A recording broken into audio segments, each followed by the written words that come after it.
types of events. So I decided, all right, I'm going to go for the accountant at Hogwarts. and just know, you cannot take a tax deduction and an elder wand unless you're Slytherin, because there can only be one person doing that, and that's Harry Potter. So you've been warned since it's about to be tax season. Well, that's pretty good. I went with the UNC Nikes because just thought I'd stay on the brand here with UNC. But we're really glad you're here. AI is really the conversation. It's something that we've been talking about for a year, that everyone talks about. I don't go to a party now that someone doesn't ask me about AI, and I'm sure you're in the same boat. So now that it's mainstream and everyone's talking about it, what is it you like to tell people? What do people need to know about AI, and maybe about what you've been doing for the last 3 decades? I feel like ugly duckling syndrome. Nobody cared about this stuff over a year ago, right? It's so surreal. Can you hold it a little closer? Yeah, nobody really cared about this technology, and then all of a sudden it all went crazy last year. We were all toiling away in obscurity for 20 plus years. I mean, we just didn't call a lot of things. Here's a surprise. What did we used to call these things? Well, when we discovered the baby version of Watson at IBM, we were calling the AI assistants, we were calling multimodal boards. Hosted became cloud. Cascading lattice transduction became neural networks. I mean, we were using the word adaptive, not generative, right? So it was all these style of things that were happening, and it's just been surreal last year. But look, when Google Voice came out, with our last company, our sales just skyrocketed. This ChatGPT thing is a very curious turn of events, because it wasn't supposed to come out that way, because they broke some rules to bring it out that way, as you well know. And so it's been a surreal time. I would say, right place, right time in some ways, but not really. I mean, we're lucky that it's happening in our lifetime, because there's been folks that have been toiling away long ago. By the way, my chief scientist still carries a letter everywhere he goes in his briefcase from a Pan Am flight in 1981. Handwritten by Fred Jelinek, who invented speech recognition of Hopkins fame. And in it, he's saying, hey, why don't you come over to work with me on the real artificial intelligence of the self-organizing type. That's over 40 plus years ago, right? So imagine, the people that have toiled long ago in order to make these realities. The only thing that changed in the last year is everything collided: software, hardware, networks, cloud, desire, risk, from great power competition. All of these things, came to a head and started moving things forward. And it's a significant amount of capital as well. We now have it at our fingertips. We have the ability to chat into it in our daily lives. But you're working at much more of an enterprise organizational level. Can you tell us a little bit about what that means, and kind of how Pryon works, and then what that means for enterprises? Yeah. What's one of the things that people are typically proudest of in their academic campuses? What about in our civic institutions? We typically hold a library, as a center of knowledge in our ecosystems and campuses. And yet, for the totality of the Fortune 500, they do not have a centralized repository of truths that they use to manage their workflows and their personnel and their clients and partners and things of that sort. That's missing. It doesn't exist. And so when you think about the enterprise software stack that makes up what? ERP, CRM, all these buzzwords, right? Capital letters and things like that.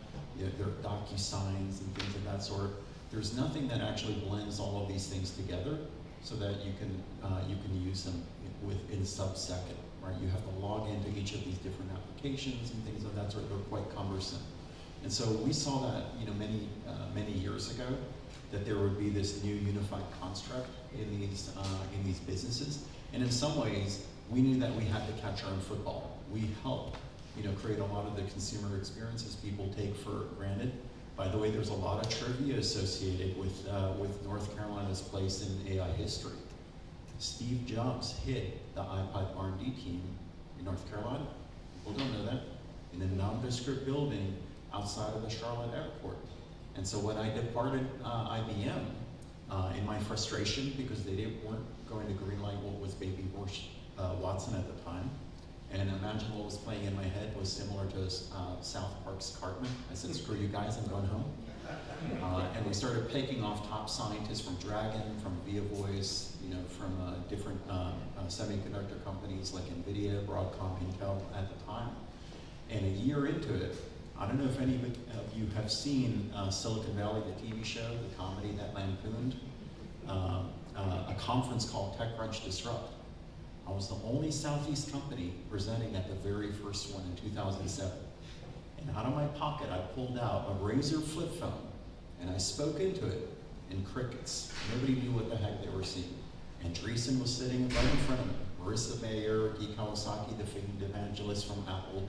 What they didn't know at the time, and I wasn't allowed to say, is that I had the prototype of Siri in my pocket. Before the iPhone existed, and before they acquired their SRI team that spun out. That's how early we were thinking about these natural user experiences. And it should connect to the modern day in terms of what you should be expecting out of these new user experiences. So you've talked a lot about kind of how it's grown. This is also not your first company and not your first major investment here. You recently closed a $100 million Series B investment round. I'm going to take an aside and tell a short little story in this. We had a common friend, Randy Meyer, who many of you know. He thought I needed to talk to Igor, and while he was on this quest for this next investment round, and Igor was kind enough to screen share his pipeline.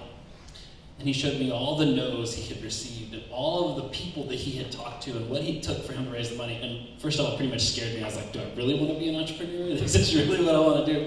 But you did it. You were successful. So can you walk us through a little bit of that process? And like, what are some of the lessons you learned when you're trying to raise that kind of capital?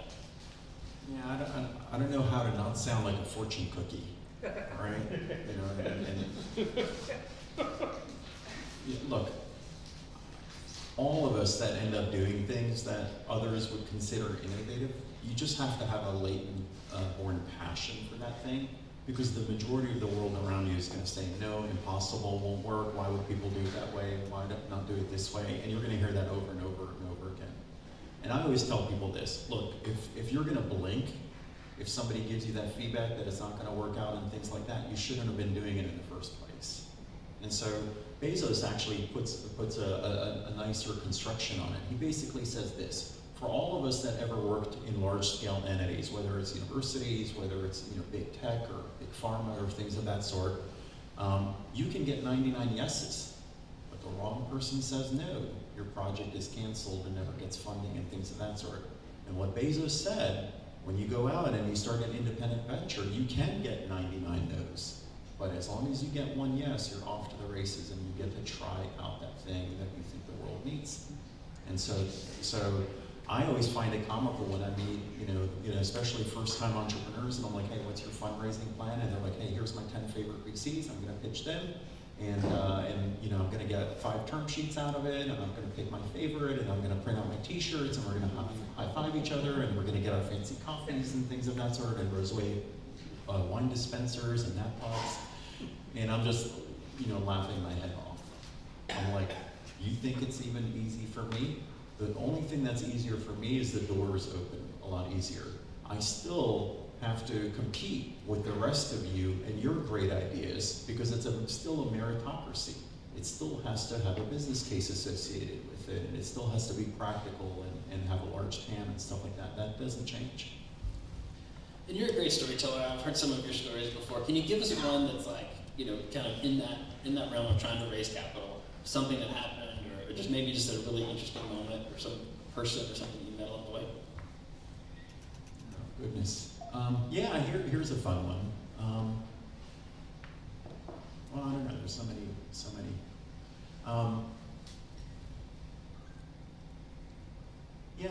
They're so interconnected. Everybody thinks, oh, you just meet this person and you close this round. But I'm like, yeah, well, Thomas Paul was because of Jim Breyer. Jim Breyer was because of J.D. Vance. J.D. Vance was because of Steve Case. Steve Case was because of, folks down in Charleston, right? The Good Growth Capital folks.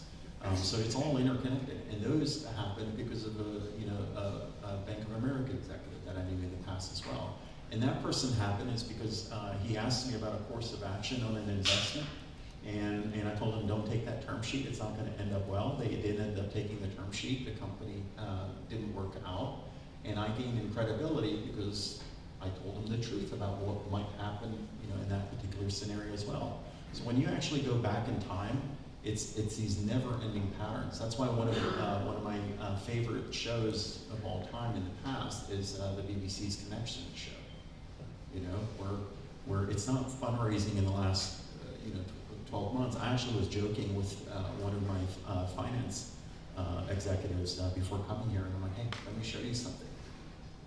And I popped it open. There's already 33 entities for the Series C, just in case we need to go there. Developing them into 50, into 100, into 200, it doesn't matter. Just constantly keeping your ear to the ground in terms of what people want, what they're looking for, to make sure that we eventually hit the KPIs necessary to unlock that. You can't just wake up, when you're almost out of runway, 24 months from now, oops, all right, let me go meet my favorite 10 and see what happens and get 5 term sheets. No, you're doing that all the time. By the way, there's 3 reasons you should be always talking to venture funds. Do you know what those 3 reasons are? First of all, your current backers can get hit by a bus. You never know. Something bad happens, right? The second reason is they all have portfolios. Guess what you can start doing? You can start selling into those portfolios. They become your customers and partners. And there's a third reason. Have you ever seen the movie Hunt for Red October? There's that one scene where the sailors are saying, hey, look, the captain's scaring him out of the water. If I show them, hey, here's the category that I've identified that we're going to lead, and good luck to you if you get somebody pitching you anything close to me, I'm not going to stop. They're not going to have a good time in those waters. There's 3 reasons to always be talking to these folks. You once told me something about you may die. You should almost die every year. Your company almost dies every year. Can you explain that a little bit and kind of what you meant by that? Oh yeah. So there's so many people that high-five each other when it's a good day. I feel like that old Greek CIA officer in Charlie Wilson's War. If you're having a good day, I tell my team, you know what? Don't get carried away. Tomorrow's gonna suck. And if they come to me griping that the sky is falling and all the wheels are falling off the bus and things like that, I'm like, well, what are you worried about? Tomorrow's gonna be awesome. What are you worried about? It's predictable. Once a year, you're going to have a near-death experience. You know when my most recent one was? Anybody heard of Silicon Valley Bank? No. That was a fun weekend, right? Trying to figure out backup plans and things of that sort. Which of your investors have capital tied up and things of that sort. There's been times when investors showed up and said, hey, what happens if you just pick your favorite 6 people and everybody else doesn't work here anymore? Because things are taking long to develop. And I'm like, well, are you telling the rest of your portfolio companies to do that? And they're like, yep, that's what we're telling all of them to do that because we got this pandemic, we don't know how long it's gonna last and things of that sort. I'm like, great, here's what I'm gonna do. Most of your portfolio is designed to perish. And so I'm gonna take the inverse function of all of your guidance and feedback and I'm gonna do the exact opposite. And I'm gonna increase the probability of success then. I just follow counterintuition. When somebody tells me to do this, and I'm like, all right, are you telling everybody to do this? Then I'm going to do the exact opposite and see what happens. Because the numbers actually bear out.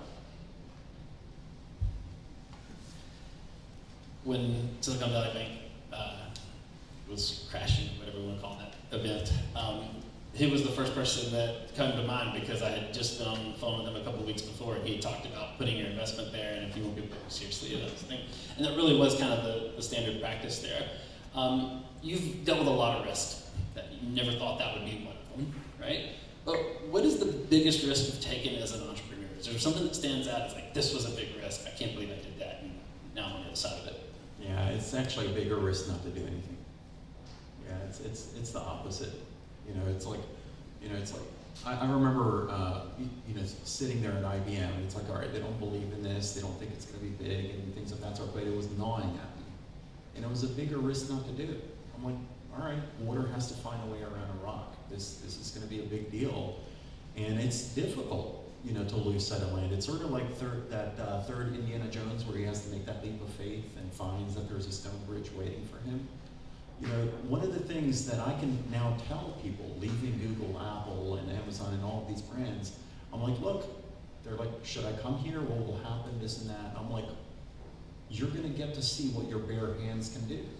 If you need to hide there under process and structure and the safety in your nap pods and your free lunches and stuff like that, by all means, come here if you want to see what your hands can do in a year, in 5 years, and 10 years. That's what the rest of us are doing here. And as long as you trust yourself, then something's going to happen. But I'm not coin operated. I'm really passionate about the field that I'm in. It's a joy to bring to what? To reduce the distance between knowledge and people, especially to support people that are tending to critical infrastructure.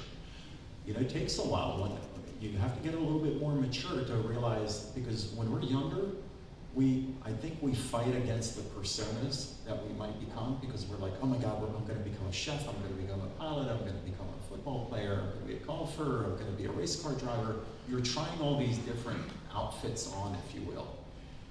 And I remember I was trying to reject AI because I was afraid that I would become like Jim Carrey, like the Pet Detective, typecasted. Because remember, nobody really cared about it. But then, here's the thing that I actually tell entrepreneurs. Oh, and I have a piece of trivia for you then. Another piece of North Carolina trivia. So I gave a speech at the NASCAR Hall of Fame down in Charlotte. And this guy chases after me in the parking lot after I give a talk like this. He's like, hey, I really need your feedback and help and guidance and counsel on something. I'm like, what's going on? He's like, well, I'm a teller. I'm a bank teller at Wells Fargo, First Union, whatever it was branded at the time, maybe Wacoke. And I'm like, okay. And he's like, but I have this other big idea that I'm working on. What should I do? In order to do this thing, I have to second mortgage my house in order to leave my job and do this full time.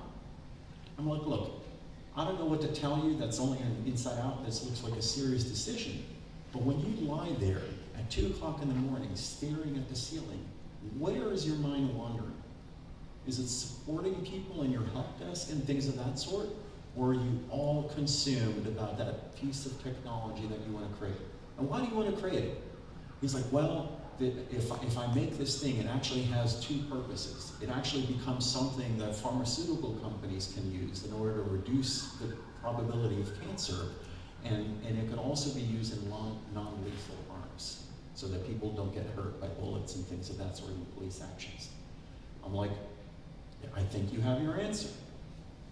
A year later, he gets in the Guinness Book of World Records, and that's how the Carolina Reaper pepper was born. Wow.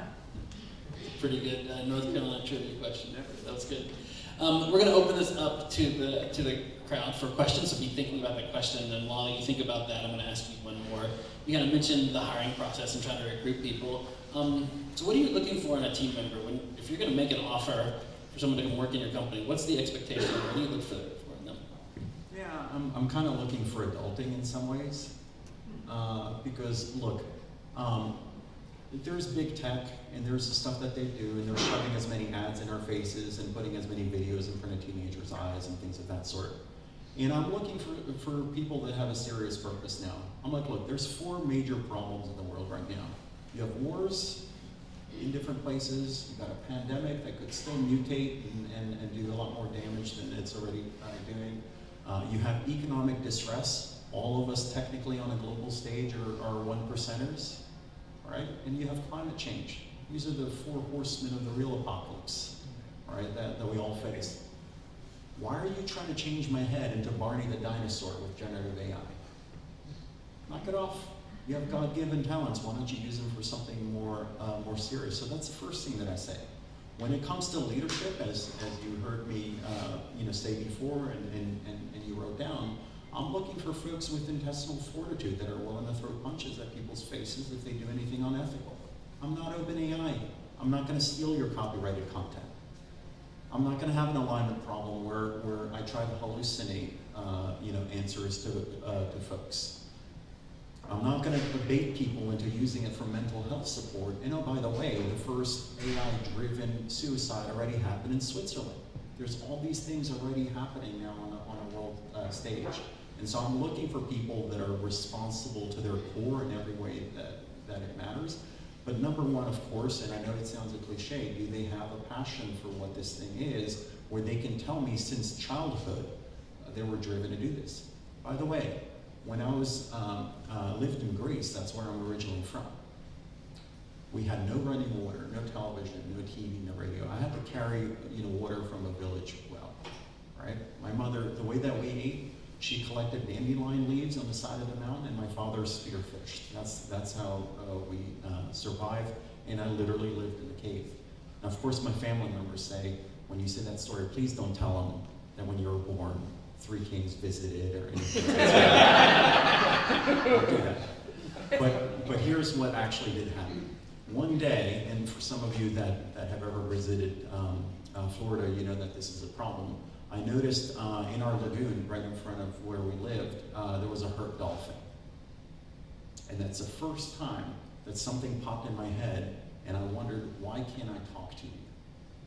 So when you think about when you first get inspired by what, either that, something that you experience firsthand, or being coaxed by some form of art or science fiction or things like that, but what might be possible if you can talk to other species and things of that sort? That's where that drive comes in, and that connects to a funny story with the investors. When the Revolution Fund, the Rise of Rest, asked me to give a pitch to their limited partners, the very first slide I put was a dolphin. I'm like, I don't know about this commercial stuff, I just want to talk to dolphins.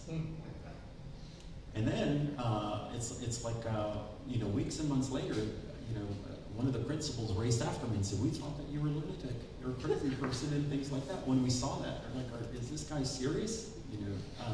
Things of that sort. And it haunted them, though. We ended up becoming the largest investment they ever made out of their fund. Right? So, be authentic, do something real. Yeah, do something